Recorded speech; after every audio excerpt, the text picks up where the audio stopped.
Bonjour, bonsoir. Donc, on va vous faire un enregistrement, un troisième enregistrement relatif à l'imputation rationnelle des charges fixes. Donc, avant, nous avons parlé de l'ensemble des calculs préliminaires. Nous avons fait l'exemple, nous avons défini l'imputation rationnelle. On s'est arrêté au niveau du principe de la méthode. Donc, la vidéo numéro 2 s'est arrêtée au niveau de ce point-là. Nous allons rappeler ce que nous avons déjà dit, c'est que le principe de l'imputation rationnelle des charges fixes est de déterminer les coûts de revient unitaire constant malgré une variation du niveau d'activité. Donc c'est pourquoi une fraction des charges fixes est imputée au coût, ce qui revient à les variabiliser. Donc notre principal objectif, c'est rendre rendre les charges fixes variables. On va les variabiliser. Et vers la fin, on aura un coût total, comme ce qu'on a trouvé ici. On a trouvé un coût global qui est un coût total qui est rationnel parce que les charges fixes deviennent variables. On les a variabilisées en fonction de la variation de l'activité. Si l'activité augmente, les charges variables vont augmenter et les charges fixes aussi vont augmenter en fonction de la variation de l'activité. Et donc on aura vers la fin un coût total unitaire qui est fixe, 0,85 pour l'ensemble des mois. C'est ça la principale idée. Donc si vous avez des questions, vous me les posez dans les commentaires ou les envoyer au délégué de la classe et je suis là pour y répondre. Espérons que cette crise ne soit pas très durable et qu'on reprend les cours, qu'on reprenne les cours qui sont habituels parce que le cours, rien ne va remplacer le cours réel à l'amphi ou à la salle. Rien ne va le remplacer, mais ce sont des solutions qui permettent de surpasser le problème saisonnier. Donc on revient à notre cours, c'est que nous avons ici le principal, c'est ça. Donc pour le calcul, nous avons ici la démarche. Dans ce schéma, vous avez la démarche, elle est très claire. Les charges variables vont rester les mêmes. Les charges fixes vont être multipliées par le CIR, le coefficient d'imputation rationnelle, pour donner lieu à ce qu'on appelle aux charges fixes imputées. Et les charges variables plus charges fixes imputées vont donner le coût d'imputation rationnelle, avec ici ce qu'on appelle la différence d'incorporation. C'est l'écart qui reste. Donc vous avez déjà le polycopier. Donc c'est les principales formules, c'est que c'est le CIR, comment il est calculé, c'est l'activité réelle divisée par l'activité normale. Le charge fixe imputé, c'est les charges fixes constatées déjà dans la période fois le CIR. Le coefficient d'imputation rationnelle, le coût d'imputation, le coût, c'est les charges variables constatées plus les charges fixes imputées. Ça, c'est le coût total de c'est les charges variables, pardon, pour plus les charges fixes. Donc, pour les différences de niveau d'activité, c'est ce qu'on appelle la différence d'imputation. Ce sont les charges fixes moins les charges fixes qui sont réelles, moins des charges fixes imputées au coût. Donc, nous avons ici trois possibilités, trois situations. Soit si l'activité réelle est inférieure à l'activité normale, on aura bien sûr le CIR inférieur à 1. Donc nous avons des charges fixes réelles qui sont supérieures aux charges fixes imputées, que nous avons imputées à l'activité. Et donc on aura un coût, c'est un coût de sous-activité. Donc c'est un coût que nous avons supporté parce que notre activité réelle est inférieure à l'activité normale. Donc si on reprend l'exemple numéro 1, c'est le premier mois. Le premier mois, on avait une activité qui est soi-disant qui n'est pas normale, parce que qui est inférieure au normal. Le normal, c'est 75 000 dirhams. On a une activité de 60 000 et donc on a un coût de sous-activité, un mali de sous-activité.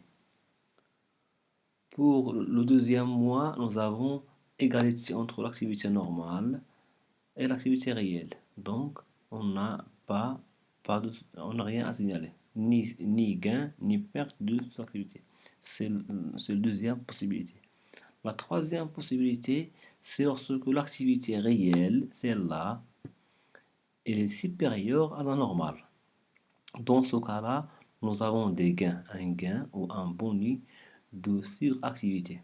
Parce que les charges fixes réelles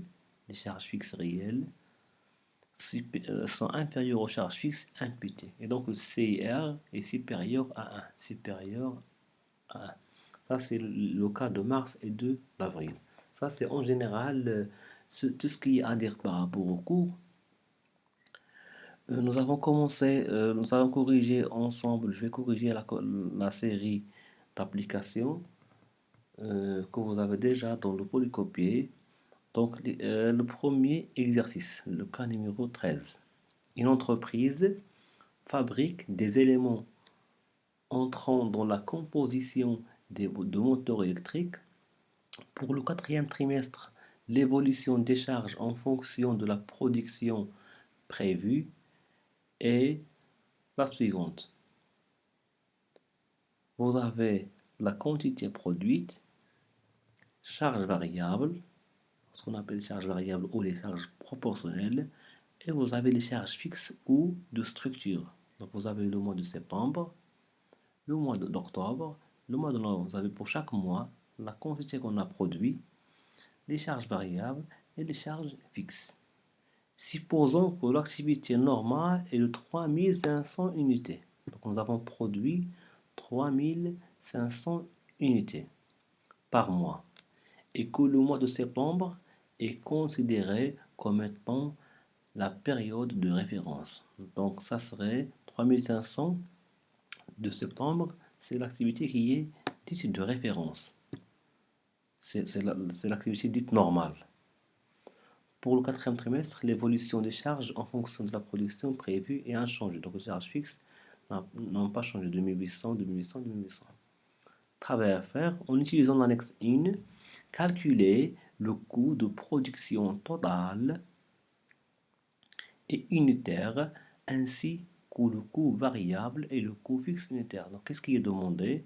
Calculer le coût de production total, la somme, variable et fixe, et unitaire, on va diviser par la quantité, par l'unité, ainsi que le coût variable et le coût fixe unitaire.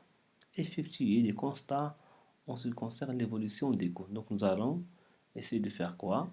Nous allons essayer de vous montrer la correction étape par étape. Donc premièrement pour la quantité.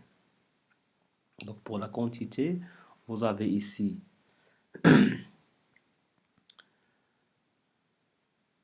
c'est les quantités que vous avez dans le premier tableau, c'est 3500, 2800. Je vais essayer de fractionner le tableau. Donc ici, j'ai fractionné le tableau pour vous montrer à la fois la correction et le... Donc vous avez l'annexe et vous avez ici les données de l'application.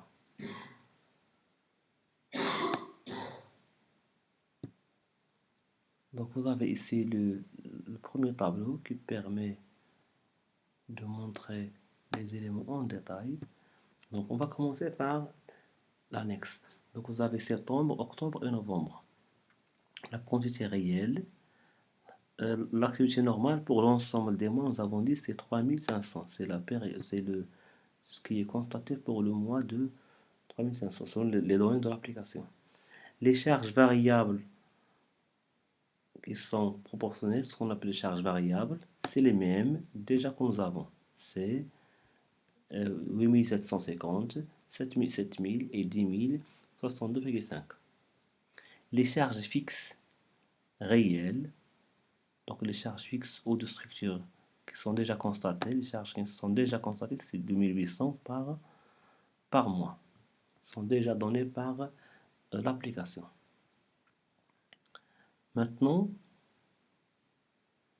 le coefficient d'imputation rationnelle, le CIR, c'est l'activité réelle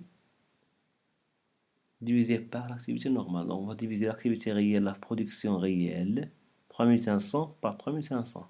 On va diviser pour octobre 2800 par 3500 et novembre 4025 par 3500. On va diviser, on va trouver pour le premier mois, je vais changer de couleur, on va trouver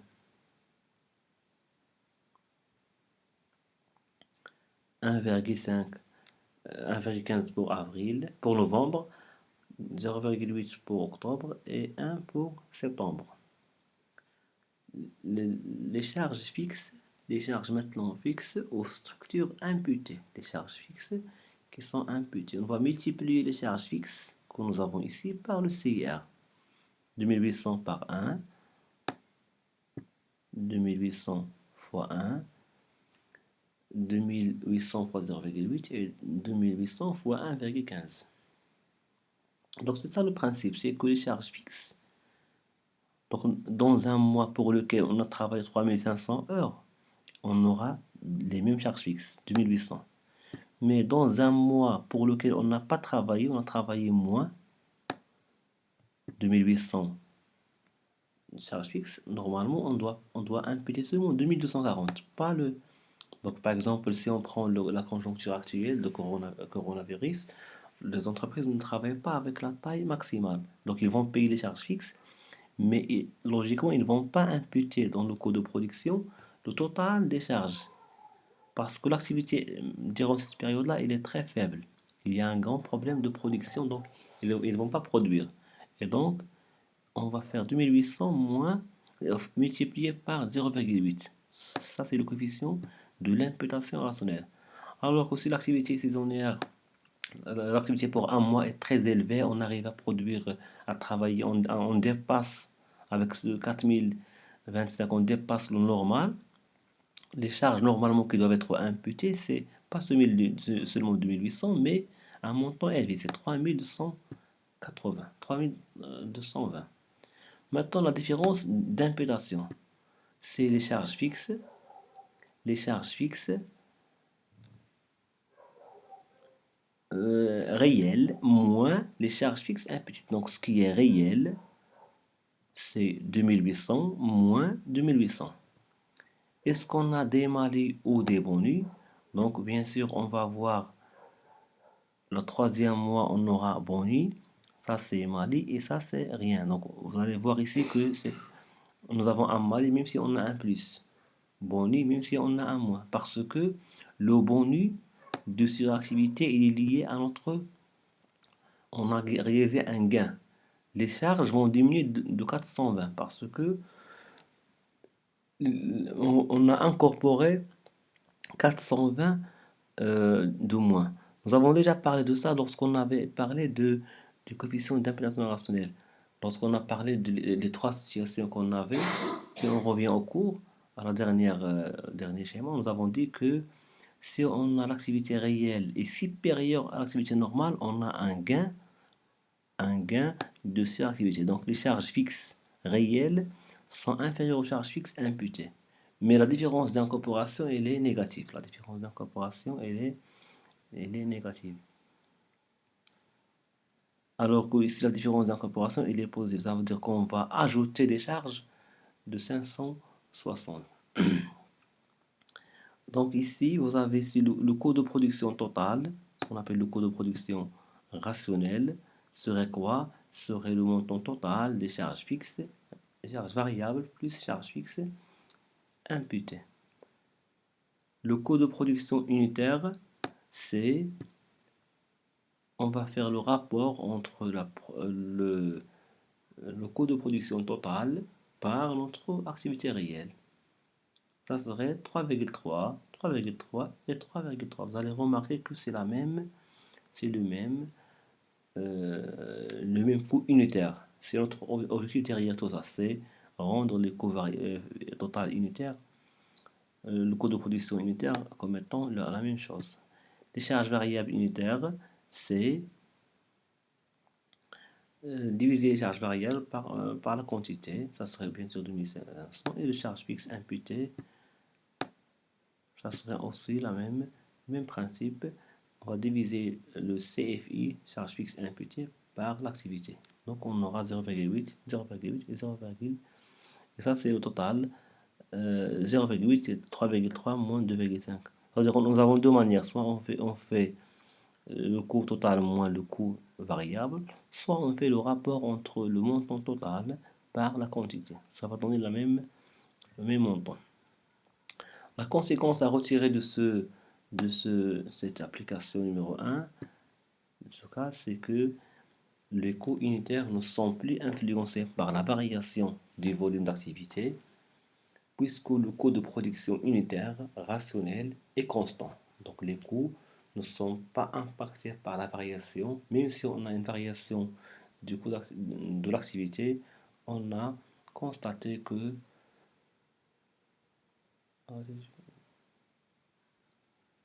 donc même si on a une évolution dans l'activité, on a toujours les mêmes coûts. Nous avons 2,5, 2,5, 2,5, 0,8, 0,8 et 0,8. Donc ce sont les trois, les trois méthodes, les trois. On a toujours le même coût pour l'ensemble des.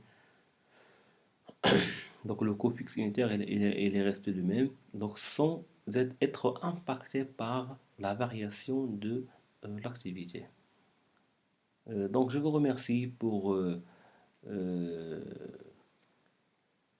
le fait de suivre les vidéos. Essayez de poser des questions dans les commentaires. Posez les questions si vous ne comprenez pas.